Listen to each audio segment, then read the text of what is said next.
Ndị Igbo ekene m unu, ndị Igbo rienu, ndị Igbo ṅụọnụ, ndị Igbo kachanụ. Ya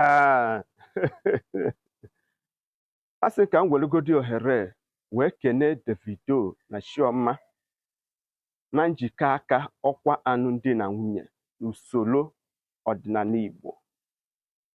Nwanne m, irue n'efere mba ụwa ọ na-afịọ since ụnyaa, mana o nwere ihe i mere observe na this wedding.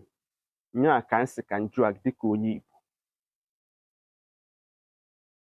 Davido kwanyere ndị Igbo ugwu ihe gbasatara ọdịnala na omenala ndị Igbo n'ogogo dị elu. Onye ka ndị be anyị sị na ọdịnala na omenala ndị ga-adịrị ndị ka nke anyị wee dịrị anyị. Davido abụrụ onye Igbo, ọ bụ onye Yoruba, mana ọ bịara n'ala Igbo edunye ya ada anyị nwanyị. O mee gịnị? O perform the traditional rite. Nke dị surprise bụ nka nwunye bụ Chioma, nna ya gbanyere ya up wine nkwụ enu. O je gosi ndị ụwa, mmụọ na mmadụ wee gbaa akaebe.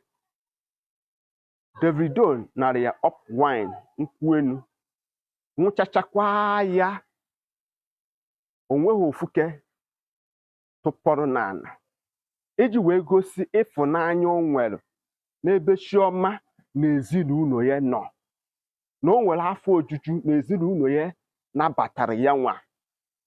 Ọnya bụ ihe m na-ekwu oge niile, si na ndị Igbo anyị na-eme ọtụtụ mmefe dịka nwunye afọ Igbo nwụjuru mmiri ara nne ya afọ, iji ebe ndị bụ ọgọ gị nwaanyị ije gbara ha nkwụ.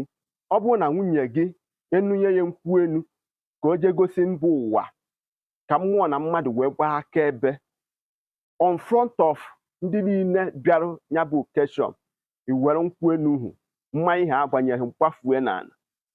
Kedu ihe ọ na-egosi dịka onye Igbo?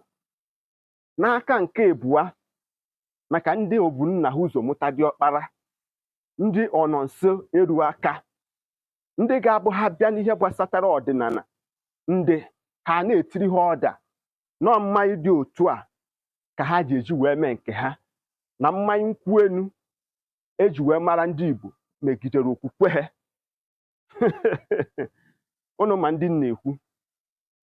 Nwanne m, asị m ka ị tụnyere m oke nke gị n'ozi a.